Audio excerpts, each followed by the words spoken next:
the physics colloquium, and I'm really glad to giving a talk here about my research. Okay, all right, and also thank you for the introduction. So yeah, the topic that I'm going to talk about today here is as you can see, the title, the potential induced degradation of crystalline silicon solar cells. All right, so here's my outline. I heard it will last about 45 minutes, so I'll try to finish it in 45 minutes. So yeah, so first I'm going to just briefly talk about what's the crystalline silicon solar cells and why, or what's the potential induced degradation. Those things will be covered in the introduction and background. And then section number three is the kind of main part of this talk, my main research about the potential induced degradation, its characteristics, and also, that's the degradation, right? So then how do we prevent that degradation? There are a couple of, actually several degradation methods, but I'm going to introduce one, maybe two prevention methods. Okay, and then at last I'll talk about my ongoing project here at App State. Okay, so introduction. So crystalline silicon solar cells, what are those? They are the most common now and easy to see, around your house or in the buildings. That's the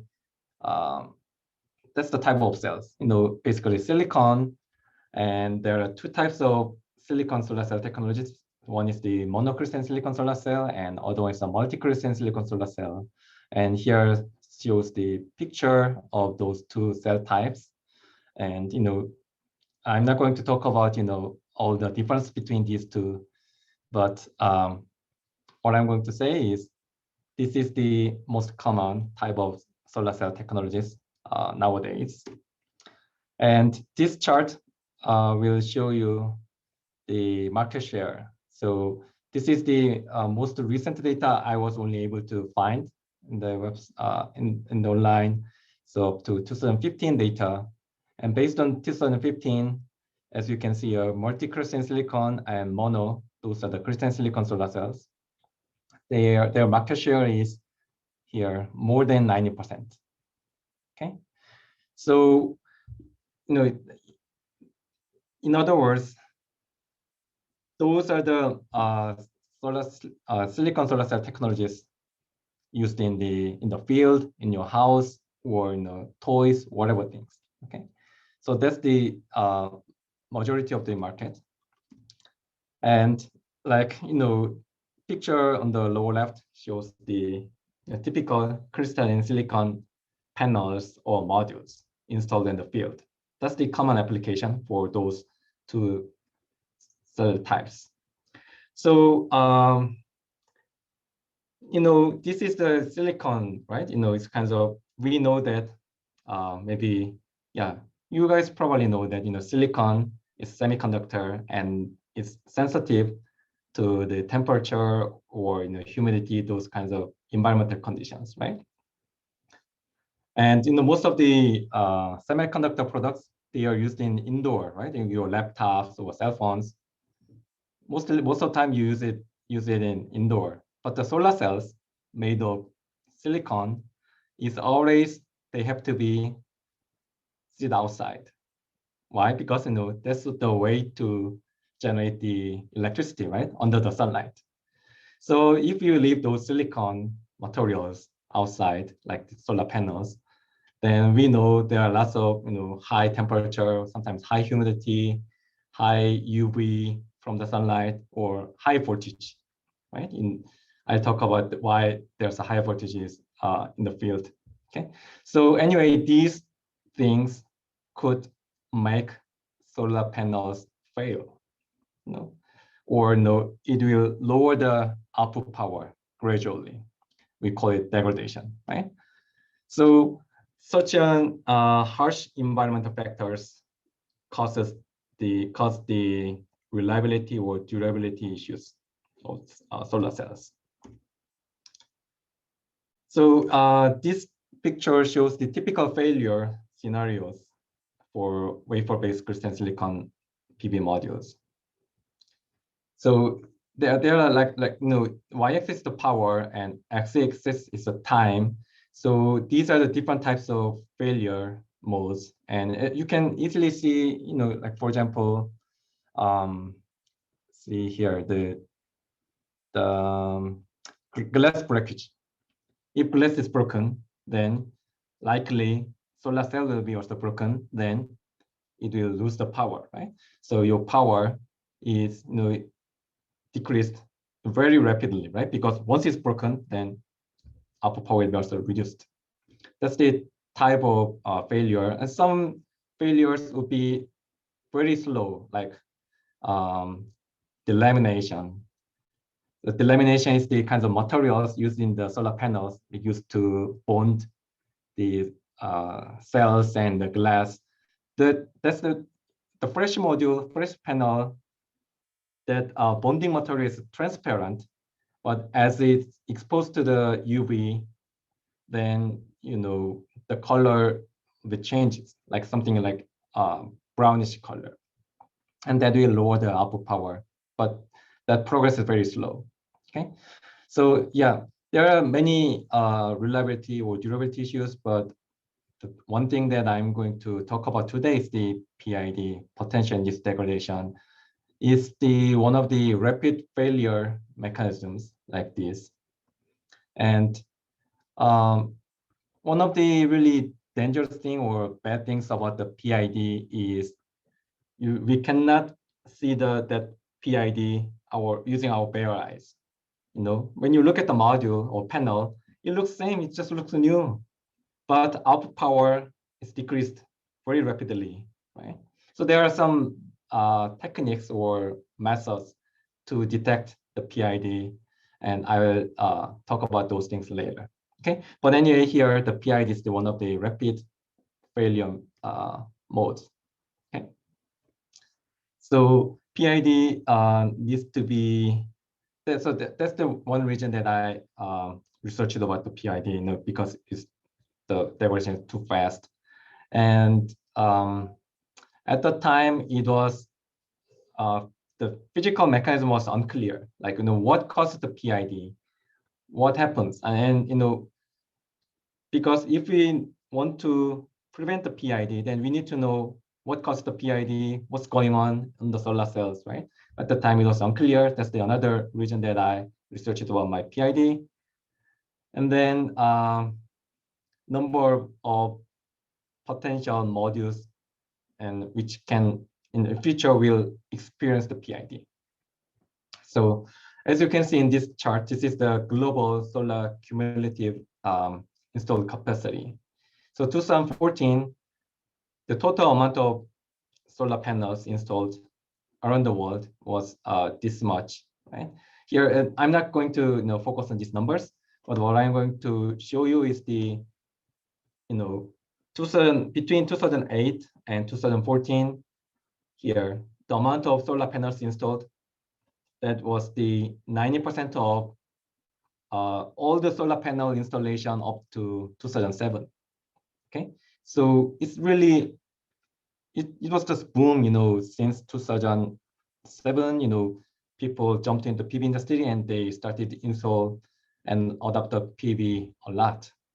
And most of the module technologies, you remember that 90% of the solar cell technologies are crystalline silicon solar cells. And here 91% installation of up to after 2007. These are, most of them are the crystalline silicon solar cell technologies. So then imagine how many of solar panels has been experiencing the PID or they will experience the PID. It's a lot, right? So we have to fix this issue as soon as possible. That was the 2010 area, 2010 to 2017. Now there are PIDs kind of well known, so people are aware of the PID, but still, there's some unclear things are going on, and that's the kind of future research. Yeah. So yeah, PID is really the serious and serious issue, one of serious issues in the PV industry. Okay. And at the time, like 2010 and 2016, there was only one method to fix the PID in the field. So I'll talk about those things later as I show my result. Okay. So that was the introduction, and next is background about the potential induced degradation. So yeah, let me just define the sum of the words. So cell is like the solar cell device, like this, and this one is called module. Like many people interchangeably use the module as a panel, but the same, you can use either one, it's fine. But this is like, more, I guess, solar professional term representing this kind of thing, the module. Okay. So one cell is, typically this cell is like the PN junction structure. So the voltage is like diode voltage, so about 0.6 volt. And this module has like multiple cells they are connected in series. The series connection voltage increases, right? So you have a higher voltage in module, like 43 volt. Yeah, this is just an example. And the PV system is like, you connect thousands of modules in series or in parallel. So there's also voltage increases, and National Electrical Code, they set the limit of the system voltage up to 1,500 volts. Okay, so now we know there could be a high voltage in the PV system, right? And the module has the aluminum frame around the solar cells, and the frame is used to mount modules and also used to ground. Okay, so that's the module structure, and the system has the inverter. Okay, so that's the PV system structure.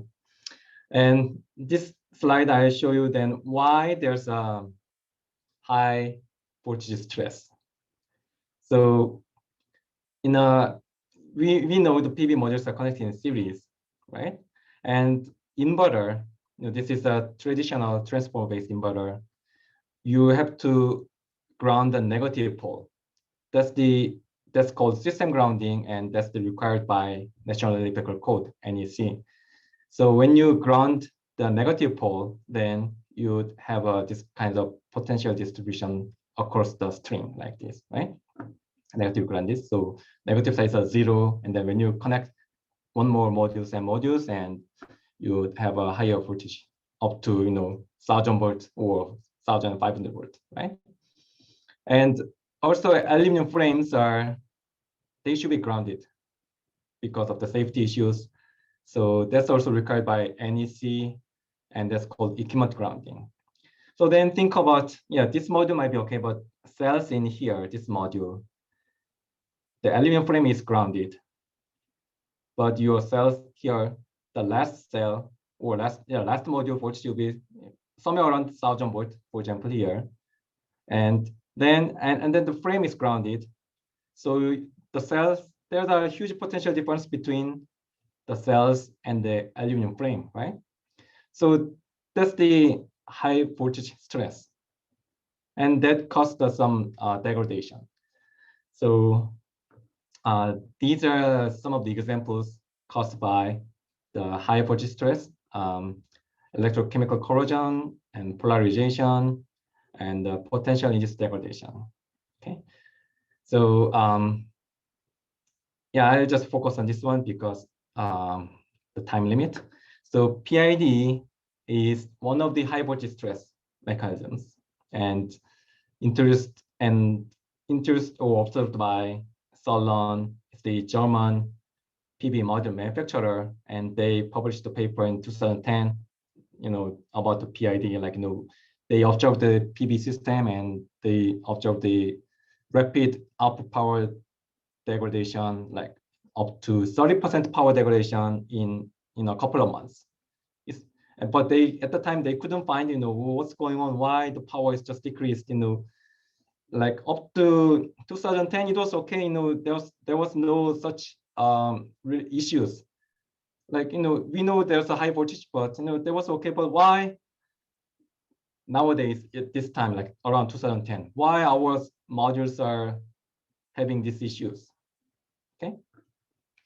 So that was a PID, and lots of researchers they jumped on to figure out what caused the PID. That was around 2010, and specifically the degradation mechanism is actually the shunting of the solar cells, and I'll talk about what that is later. And that actually made a huge decrease. And also interestingly, that the PID degradation is known for the reversible degradation. So you can actually recover the output power. But based on my research, that recovery was not really effective. And I'll show you those things later. Okay. So, well, then, okay, so we know there was a potential high voltage stress on the modules, but why it happened only after 2010? The reason was because of the transformer-less inverter. Okay, so transformer-less inverter, literally there's no transformer. So it's very light and compact, and also it has a higher efficiency. Okay, so one of the characteristics about the transformer-less inverter is it doesn't allow the modules, the pole is grounded. So you cannot actually ground neither negative or positive poles. So no grounding in the inverter here. That made this potential, like floating potential, meaning that half of the modules in a string observe the negative potential, half of them is positive potential. Okay, the PID has been only shown in this negative potential side under high temperature and high humidity. Okay, so that was the reason the cells experiencing the negative potential with respect to the ground, they experience the PID. Okay, so the solution at the time was easy. What do you need to do? If we use the transformer-based inverter, then always make sure you do the negative pole is grounded, so that all the modules are positive potential, right? So then there's no PID. Or you can recover the output power by the recovery method, which is not very effective, but that was one of the ways to do it. Or if we use the microinverter, then there's no PID, because microinverter voltage is like based on the module voltage, which is like 46 or less than 50 volts, doesn't have a high voltage. So that was the solution at the time, and I'll show you more solutions that I found out. Okay, and this is the electroluminescence imaging showing the PID. So we cannot detect PID on our bare eyes. We have to use some technique. So electroluminescence is like you inject the current to the solar cells, and solar cell will emit invisible light, and that light can be captured by the CCD camera. Okay, and of course, if there's a shunting, then the less amount of invisible light will be emitted, right, when you inject the current to the solar cell, right? So yeah, but basically, here the image shows that darker the square means more PID affected cells, and brighter means no PID affected regions. So negative side PID affected, positive side is not affected. That's what we see from this image. Okay, so what's going on the PID in module level? So as I mentioned before, there's a huge potential difference between aluminum frame and the cell. And due to the high potential difference, there's a leakage current. And leakage current, there's multiple paths for leakage current, but this path I1 here, going to this glass and then going to the cell. That's the main leakage current path causing the PID. Okay, so yeah, and I'll talk about exactly what's the kinds of leakage current and what's going on inside the cell levels in the next slide. But in here, if you measure the current voltage curve of the module, of the affected PID affected module, the shape is like this. Now, this is the normal IV curve. This is the PID affected IV curve. And if you know the characteristics of the diode or diode equation, then this shape is basically is related to the shunting. Okay, so again, IV curve can tell you the PID mechanism is the cell shunting. Okay, and also electroluminescence image shows the PID affected cells, and this tells you PID is not uniform, and more PID is more clear on the cells near the aluminum frames because aluminum frame is grounded, right? So a higher potential difference between cell and the aluminum frame. Okay. So in a module level, also you can avoid the PID by using basically you have to minimize the leakage current. How to do that? Using the material having the high resistivity, electrical resistivity, right? So if you use the high electrical resistivity glass, then PID will be prevented, or there's an encapsulant material here. EVA is the encapsulant material used to bond the glass and cells. Okay, so also the EVA electrical resistivity can be varied. Some manufacturers they make a high resistivity EVA. So that's the way to avoid the PID in module level. In the cell level, it's more complex. One of German researchers, they actually found out that main thing causing the PID is the sodium ions from the glass, and sodium. There's a sodium migration because of high electric field, right? Because between the frame and the cell surface, right? And this sodium migration was observed in the stacking fault. This is the TEM image with the EDX, and there was a stacking fault, and they found out that this stacking fault was decorated by sodium ions. And then what makes the sodium ions? Well, what do? Once the stacking fault is decorated, then sodium is conductive, electrically conductive, so it makes the shunting here, N plus P here.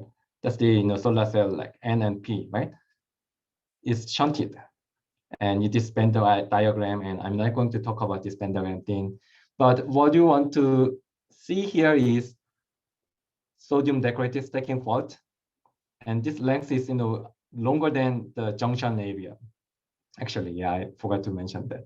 So I think it was about 1 or 2 micron. Typically, the junction here, like between N and PN junction, is about half micron depth from the surface, and stacking fault like 1 or 2 microns. So definitely penetrate the junction and cause the shunting. Okay, so that is the PID mechanism in cell area, cell level. And sodium has been known for the one causing the shunting. Okay, and that same group also found out that when we apply the reverse potential to the solar cell, and I have mentioned that there's a recovery method, right? The recovery method is basically we apply the reverse bias to the solar cell, then the power is recovered. And the reason was, they also found out that here the sodium decorate stacking fault was clean after the recovery. So this is sodium decorated stacking fault, and then after recovery, they showed that the stacking fault was same as before. So basically, sodiums are all, they have a out diffusion to the silicon nitride layer, which is the the passivation and anti-reflection coating layer. Okay. So yeah, basically recovery method is you need to apply the reverse potential. Okay, so that's the one of the ways to do it. And now I'm going to show the research that I've done and the things that I found out about the PIDS, which is a shunting type. So we don't have lots of time. Everybody is busy, and I cannot wait. Just to see the PID in the field like 2 months, right? I have to graduate. I have other things to do. So what we can do is actually, we stress the PID indoor using the environmental chamber. Okay, so there's a power supply which I can apply negative potential, like -600 volt, and then I made a small one-cell module like this, which has the same structure as commercial module, and apply the humidity, 85% relative humidity, temperature 60 degrees Celsius, and for 96 hours. Okay, and I use the typical P-type crystalline silicon solar cells. And that was one method. And another method that I developed was the testing the PID without cell encapsulation. Why I did this one and why I developed this one, because I wanted to see something microscopic level of PID mechanisms. To do that, then I have to take the cell out from this kind of mini module. But taking the cell out from the laminates is extremely difficult. Okay? So I would rather try to test it without the lamination. And this is the method. Basically, I just stack all the materials up and then apply the potential. And then after that, just remove the materials. So this actually, chart shows the comparison between the previous method, the module method, and the bare cell method, and shows the same amount of PID. So it proves this method worked well in stressing the PID. Okay, so yeah, PID characteristics are shown here. You see PID stress, power is decreased. The blue dots are power decrease here, right? And red dots are the shunt resistance. So shunt resistance is, good cell is very high, but after the PID stress, shunt resistance is decreased, right? And then when I apply the reverse potential for the recovery, or this specific case is just room temperature, I found out that just leaving the samples, PID affected samples, the room temperature, we also see the PID recovery. So this plot shows the power is recovered, but up to 2100 hours in the room temperature, but it never been to the 100% recovery, right? Same as the shunt resistance. This is the higher stress, higher condition like 85 degrees Celsius. So much PID, the degradation was much faster than the 6 degrees Celsius. And the recovery, also I didn't see any full recovery of those things. And yeah, this is just what I showed in the previous slide. Showing that I didn't really see the full recovery of solar cells. So I was skeptical about the one of the ways to prevent or resolve the PID issues by using the recovery method. Okay, and yeah, this picture and some of the couple of slides I'm going to show you in the next couple of minutes is basically what's the what would be the bad things if I, for example, my modules have the PID stress or PID experience, and then I recover it. I apply the reverse potential, and the output power recovery was not 100%, but maybe 95%. Is it still be okay to be used for like next 10 years? I didn't think so, because as you can see, although power may be close to like 90% or 95% of the recovery, what you see here, the shunting, these little darker area, like dark stain kind of things in EL images, these are the shunted areas. Okay, so this is a fresh cell, PID stress cell, and this is after recovery. You see the shunted area is not fully gone, right?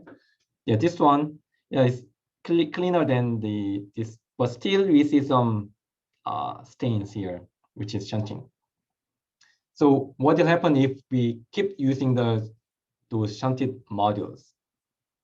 Okay, although power is like 95% recovery, it may cause the serious damage of the solar cells, and on the worst case scenario, it may cause the fire, because when you apply this is actually the experimental result that I had.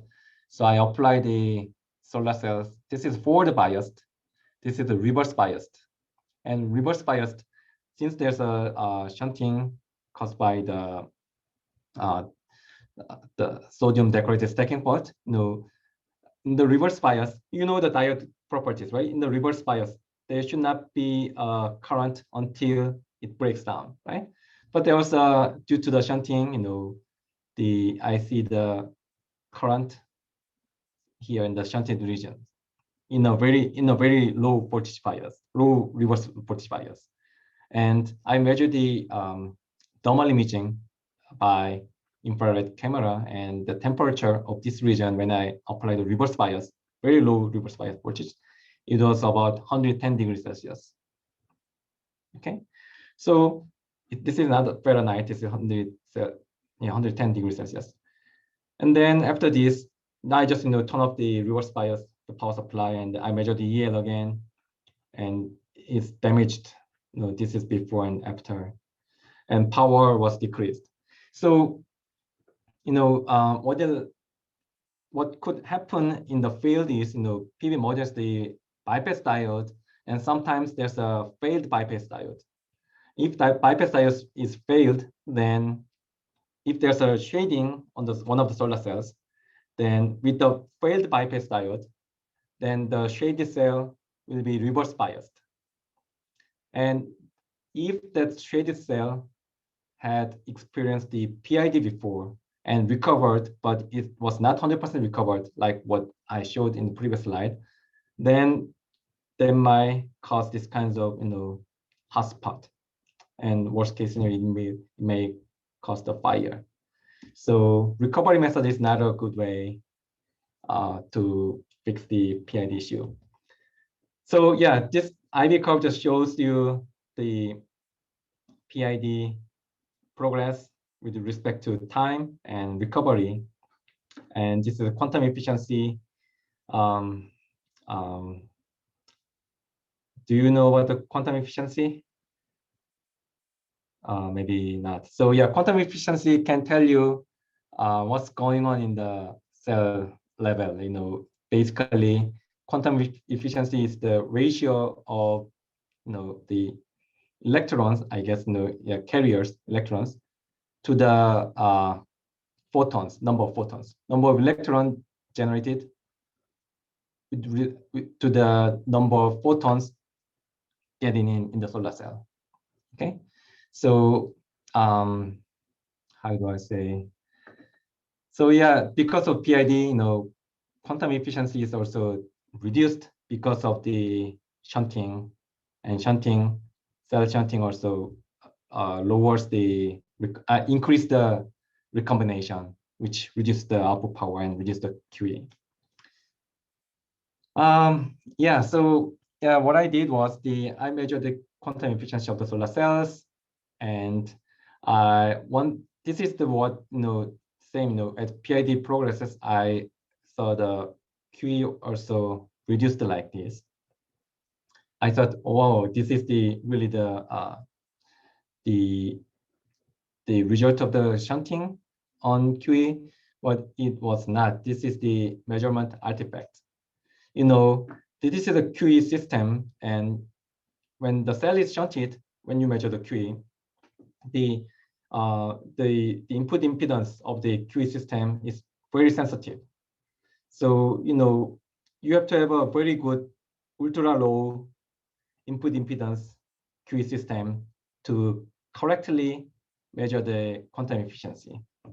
So what I and the company PB Measurement developed was the very low input impedance accessory, which can be connected to this QE system, and it minimized the measurement artifacts like, without the accessory, with increase the shunt resistance, you see the drops like this, but with that accessory, drop is minimal, right? So what really want to see, and if what we want to understand the QE result correctly, is one of the ways to do it is the normalization. So you normalize all the QE curves and see the shape changes. And here you see QE, this part is decreased, all others are same, right? So that actually explains there's a front surface recombination is increased, okay, due to the sodium ions. So I kind of simulated it using the solar cell simulation program, and I just increased the front surface recombination velocity. Then I see the same trend. See here decrease of QE in this short wavelength region. It's already 6 minutes left. Okay, so let me speed up. So this is the QE model. I made it because the QE beam, the size is like 1 millimeter by 5 millimeters, but actual shunted area in a solar cell surface is smaller than 1 millimeter. So actually, what I measured is the combination of shunted region and non-shunted region. So I just used the equations to mimic that PID affected QE like this. That's the parameters that I used. And then, using then the bare cell PID test setup, I stressed the solar cell without the lamination, without encapsulation, and I measured QE.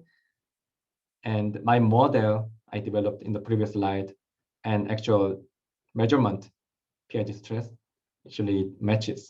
So, what I could tell is, the PID, one of the PID mechanisms is the increase of front surface recombination velocity.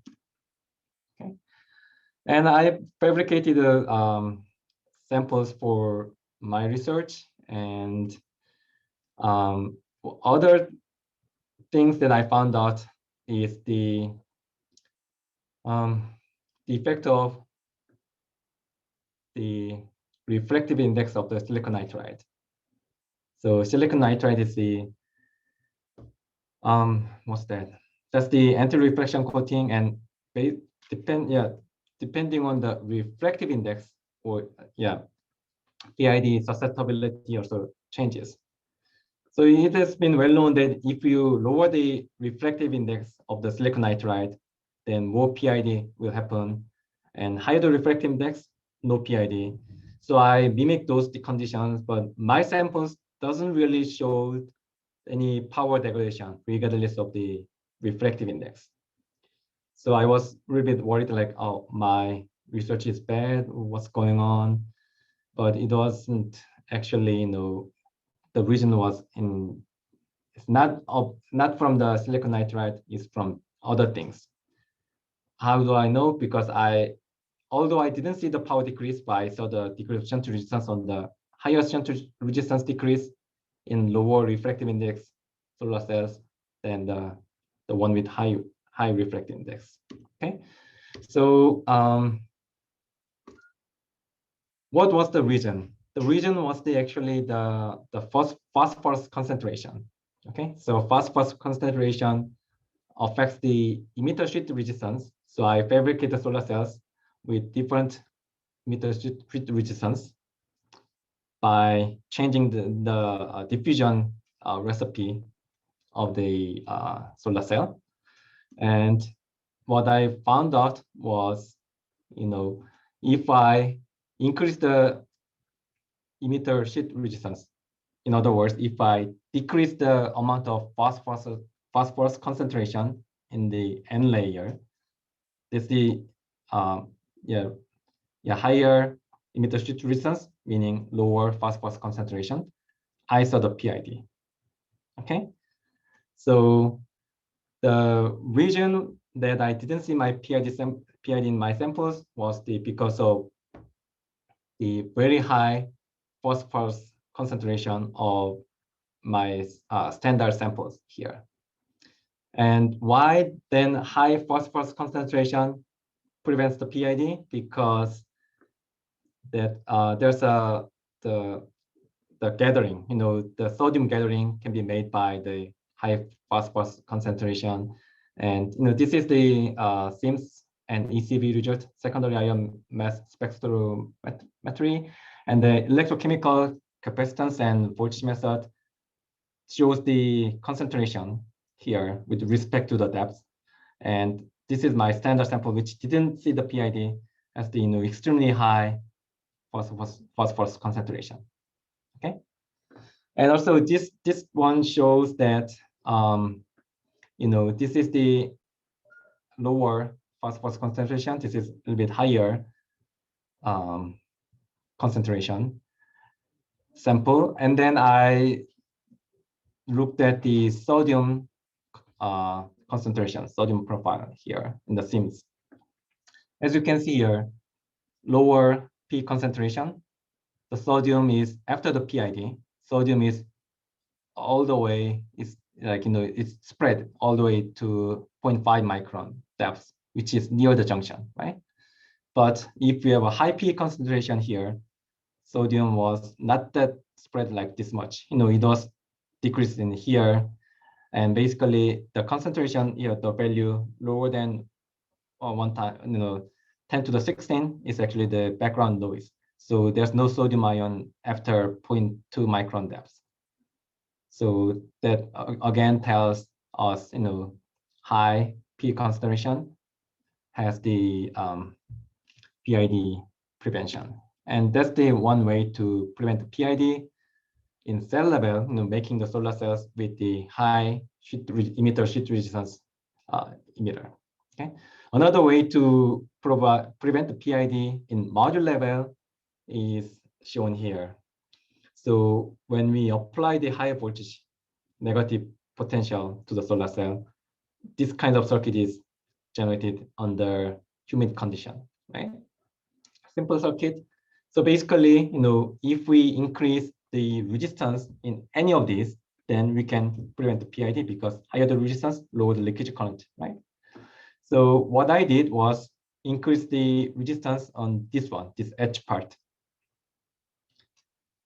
Then this circuit will be broken, so no PID will be happening. So what I did was I used the willow glass, which has the very low electrical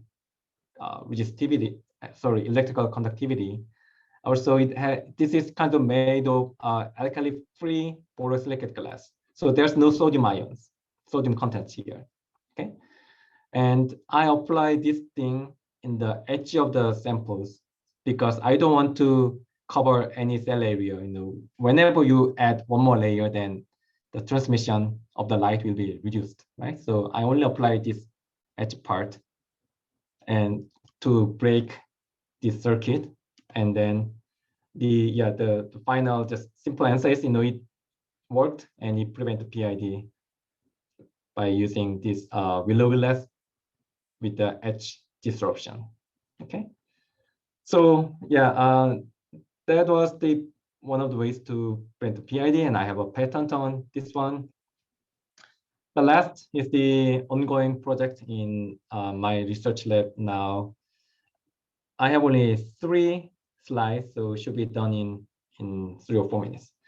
Okay, so one project is developing the thermal model for building applied photovoltaics. So building up applied PV is like this kind of thing, modules installed on the rooftop, typical residential PV application, right? So why I wanted to develop the thermal model, because if the temperature affects the PV module performance, and the temperature is used to estimate the energy output, the PV production, when you design the PV system, right? And when you simulate the PV system to estimate the PV production, typically we just use the one temperature and assume that applies to all panels or all array, or even 1,000 modules. But that's not really the happening in the field. I have seen the temperature non-uniformity of the modules, even within the module, of course, in the array. Okay, and also the temperature on this rooftop installed modules experience the higher temperature than ground mounted system because of it has a limited air gap between module and surface. So temperature is much harder. So there's some similar empirical model I developed in Arizona State, but it didn't work on this Boone environmental condition because we have lots of clouds going on and more cloudy days, and also temperature and humidity is also different from Arizona. So that's the reason that I developed model based on Boone area. So yeah, the model is the linear regression was used, and throughout the linear regression, I was able to get these coefficients for each ambient conditions, and developed coefficients with these things. I was able to predict the temperature. These are the developed coefficients, and this is the predicted versus measured the normal model. So R squared values are higher than 0.91, so it's quite a reasonable value. It's statistically, and yeah, that's the normal model. And interesting thing that I found out from here is the temperature non-uniformity of the module. You see here, the temperature difference between the cells. I measured like 10 cells in a module and a total of 30 cells in the array. It's up to 7 degrees Celsius temperature difference, lowest one and highest one. And what I found was the temperature difference or variation is higher in the rows, like row A, row 2, row C, than the columns. But even there in between columns, I saw the temperature non-uniformity. Okay, so this result give us an idea of the PV system design on how you're gonna mount the PV modules on a rooftop. We may want to minimize the number of the lines or rows on a rooftop, because even one module, you see lowest cell, like cell temperature here is 51 degrees Celsius. Here is like 58 degrees Celsius. Huge non-uniformity, right? But if you have another module in the second row like this, then I believe temperature difference would be much higher than 7 degrees Celsius. Like from here, maybe 51. That other row may have higher than 60 degrees Celsius.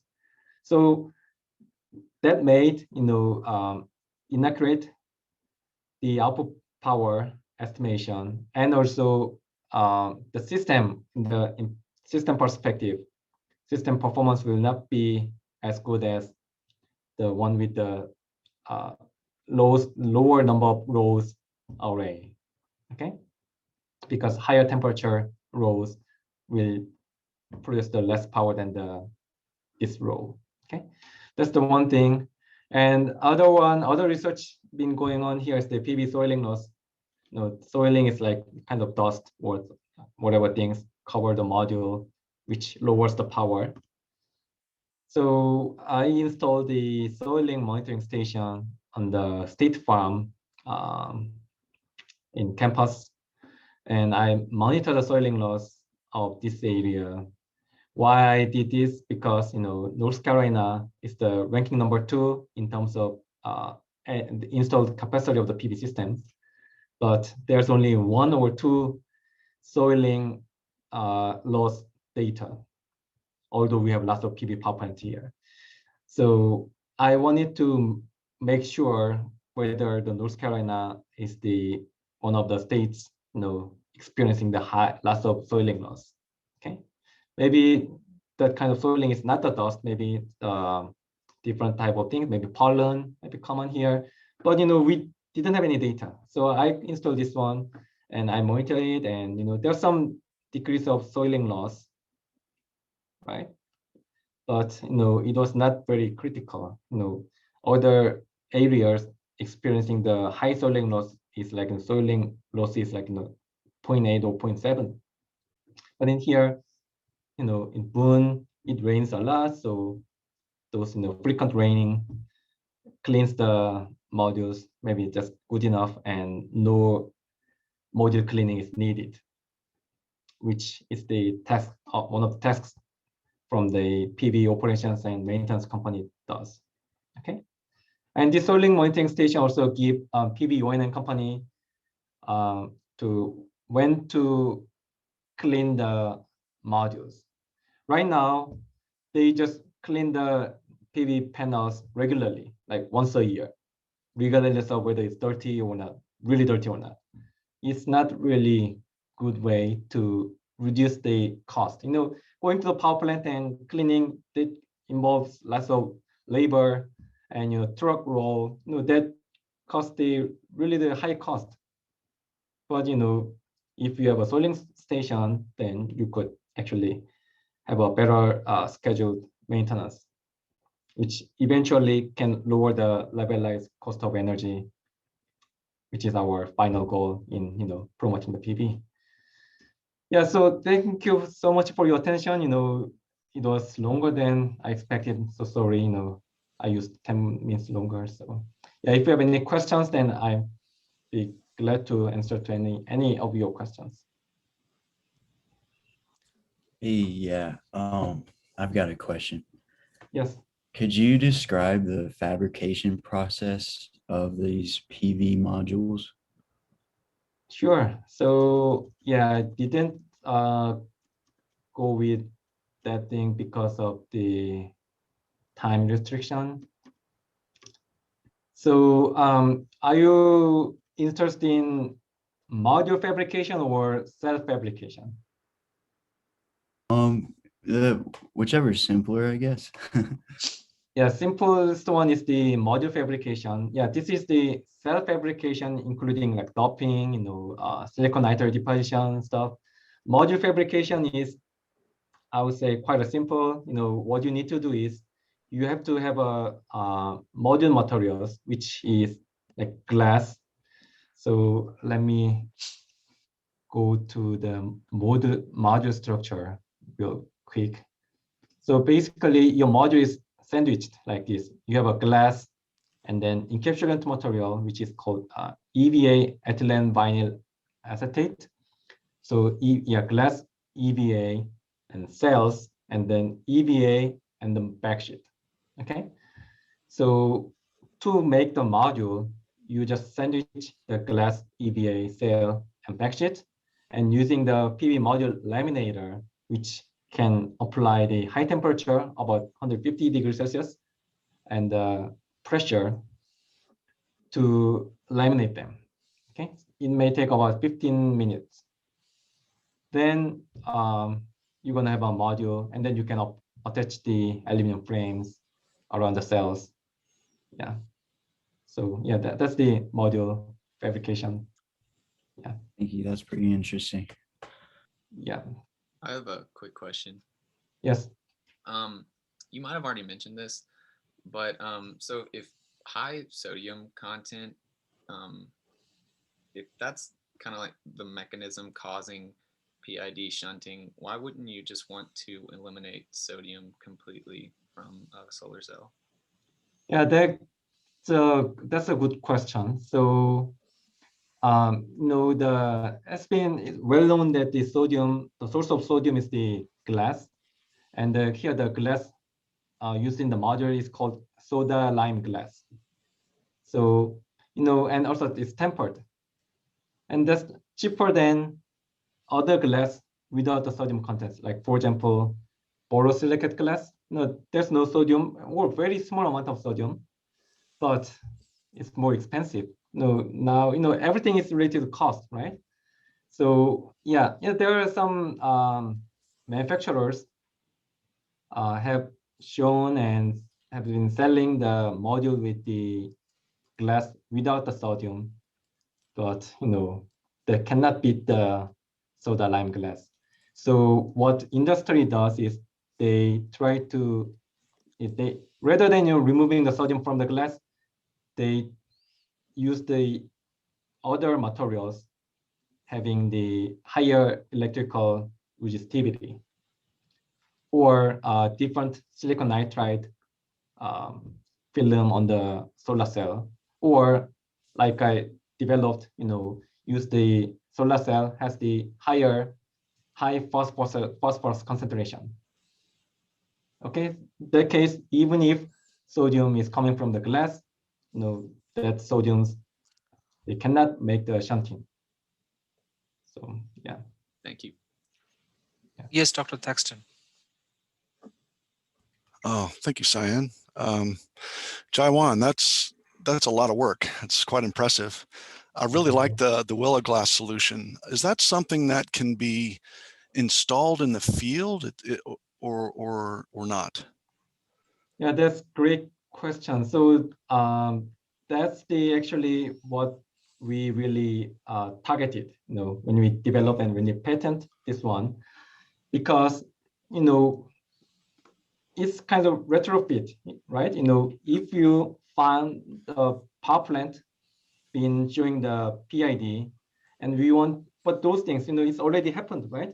It's not the PID resistant solar cells. It's already installed and been experiencing the PIDs. Then how do we fix that issue? The recovery is not a really good solution, although some manufacturers, they selling the inverter with the reverse potential application at night, but it's not real. So yeah, what we developed is actually, it can be applied to the field.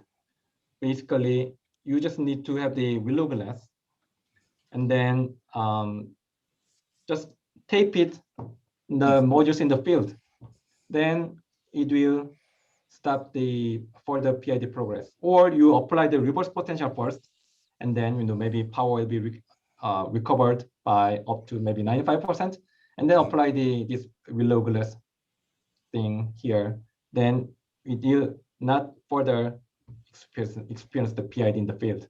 So yeah, that's the kind of unique thing about this PID prevention method.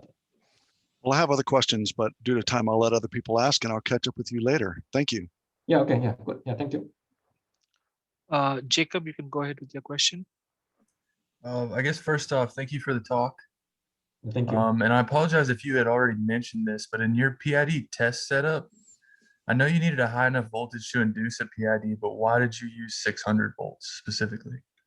Okay, so that time, according to the National Electrical Code, they have a system voltage limit. So residential was 600 volts, and now it's okay. So yeah, at the time when I tested these things in the US, the NEC, in the US, the maximum system voltage was 600 volts, and at the time, European countries, they have a maximum system voltage up to 1,000 volts. So I just follow the US standard. But NEC changed their the code. Now they allow us to install the modules up to 1,500 volts. Okay, so okay, that's the thank main you. reason. Yeah. Graham, you're up next. Dr. Oops, sorry. Dr. O, thank you for your talk. Is this PID shunting something that's unique to silicon cells? Or do you see that in stuff like dye-sensitized solar cells and other kinds of solar cells? This is specifically for the crystalline silicon solar cells. Okay. Okay, yeah, and also in the silicon solar cells, there are different technologies, but this is specifically the PID of the shunting type is for P-type based solar cells. There are bifacial solar cells. They have a different PID failure mechanism. It's called like PID polarization. It's going on. It's not a shunting, basically it's a recombination, but there's a different type of PIDs going on. And also, yeah, so this is mainly for the P-type base crystalline silicon solar cells, which used to be very common. Even now, it's the low-cost PV panels. So yeah, only happens in the crystalline silicon P-type base solar cells. All right, thank you. Yeah. Taylor? Hey, so I was wondering, towards the end of your talk, you mentioned the temperature difference across the rows on the module versus the columns. And you were saying if you reduce the number of rows, you would see less of the temperature difference. Right. And I was wondering if you were to implement that solution, how would you still get your desired power output? So, it's not the absolute the design criteria. Like if you have a certain amount of certain area, then you can arrange modules a lot, right? You can make 2 straws, like 10 modules 2 straw, or you can make just 10 modules, maybe just one string, 2 strings, but in just 1 row, right? So if you can, then kind of try to minimize the number of rows. But but I don't mean you have to reduce the number of modules or something, just in the arrangement. Okay. Okay. Yeah. Thank you. Yeah. Um, Or yeah, other thing would be like landscape installation of the module may help, because landscape is like this. Then the temperature distribution would be lower than like this this portrait installation. So that's the another kind of design, I think consideration. okay, so the last question for the day is from Marcus. Please go ahead. Thank you. Thank you for your talk. I wanted to kind of follow up on the temperature non-uniformity. Okay. Have you been able to ascertain if that's a function of our latitude or if that's something that is universal? Yeah. So temperature non-uniformity is not. That it might be dependent on the location or mounting conditions, right? If you install the modules on the open rack mount, then there's a free air can flow, so temperature non-uniformity may not be as high as the rooftop modules, right? But basically, it's a convection loss, right? And it's the temperature is what usually always from lower portion to going up, right? So that's the one reason that regardless of the mounting condition, always lower cells, like the bottom cells, are experiencing higher temperature than top cells are experiencing the higher temperature than bottom cells, right? The thermal convection, right? But in this specific application, like rooftop installed modules, that actually makes this non-uniformity worse than like ground mount system with the open air condition. Okay. Thank you. Thank you, Dr. Rowe. I had a question of my own, but due to the time constraint, I'm going to maybe catch up with you later. This was a wonderful talk, and I hope your research in Boone, gives something interesting going forward. It's great to see the amount of work you have done. I'd like to thank you on behalf of the department for giving your talk, and let's all give Dr. O a big thank you. And Thank you. with this, Yeah. I think we are going to end today's talk. Yeah, and can I just add just one thing before Sure. we end? So, if you are interested in some solar PV research, then feel free to contact me. So like you guys having the physics background, sometimes I need students like you. So if you're interested in some solar photovoltaics research, then just feel free to contact me. Yes, please contact Dr. O. And I think we have some atmospheric physicists in the department who might also be interested in working with you for all the data and you need in terms of climate change and related things. Yeah, I believe there will be lots of collaborative work we could make among the departments because PV is actually really the interdisciplinary field. Lots of physics, chemistry, materials, environmental conditions, geology, many things. So yeah, I'd like to look forward to working with you, your students, or the faculty in physics department. So. Sounds good, Dr. Rowe. Thank you, everyone, and have a good weekend. Thank you. Yeah, thank you. Have a nice day. Bye. Thank you. Have a good one. Thank you.